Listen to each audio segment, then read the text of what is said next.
kalau heels prinsipnya gini, semakin kita jinjit, semakin kontraksi otot itu terjadi.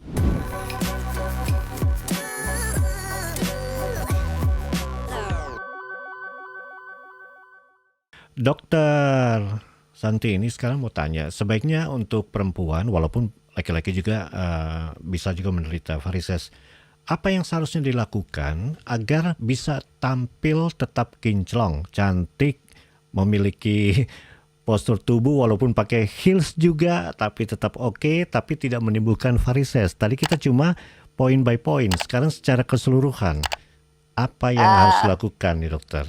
Saya istilahnya mewakili perempuan lah gitu kan. Sekarang kan perempuan lagi wah tampil cantik harus seperti apa Dokter gitu Santi kan. kejam gitu ya. Kejam banget. Poinnya banyak banget tadi Dokter Santi. Mungkin ada bisa yang dianulir beberapa lah gitu ya kan. Mau berbuat dosa tapi mau ini ya masuk surga ya. Gimana dokter? Mungkin bisa memilih heel-nya jangan terlalu tinggi. Karena semakin kita Sorry dokter. Ini kan ada heels, ada wedges kan?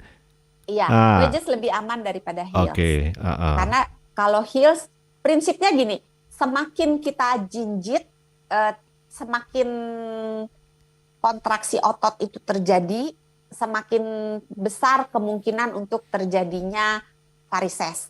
Kenapa? Karena kalau kita jinjit ya, kalau kita pakai high heels, kita kan jinjit. Nah, jinjit itu menyebabkan otot-otot di sekitar betis dan paha jadi kontraksi.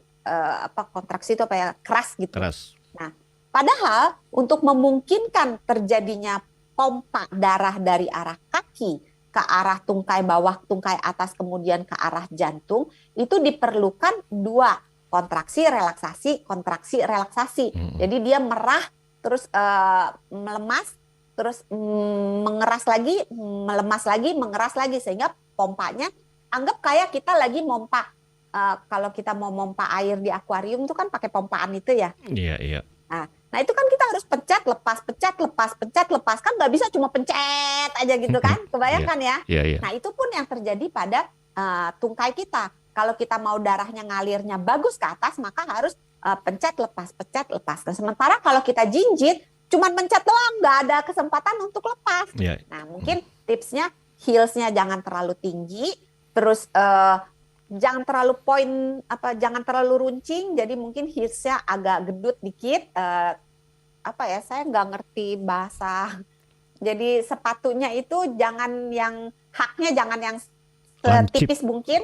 Jadi haknya yang lebih tebal, haknya yang lebih rendah. Kalau bisa bagian jari-jarinya juga tinggi gitu, sehingga dia tampak tinggi tapi sebetulnya bagian tumitnya tidak terlalu menderita. Kebayang nggak Mas Jem?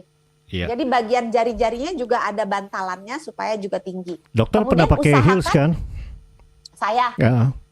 Saya udah cukup tinggi, sudah cukup pede untuk nggak pakai heels. Enggak, saya juga pakai kok. Usahakan ketika pakai heels jangan berdiri terlalu lama, jangan duduk terlalu lama.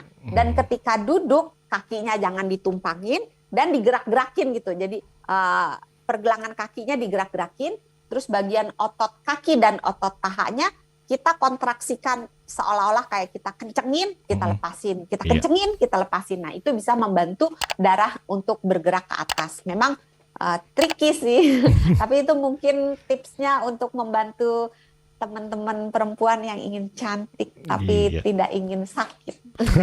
Baik Dokter Santi, nggak terasa ya waktunya sudah habis, tapi artinya berbagai hal yang kita sampaikan ini semoga dapat bermanfaat.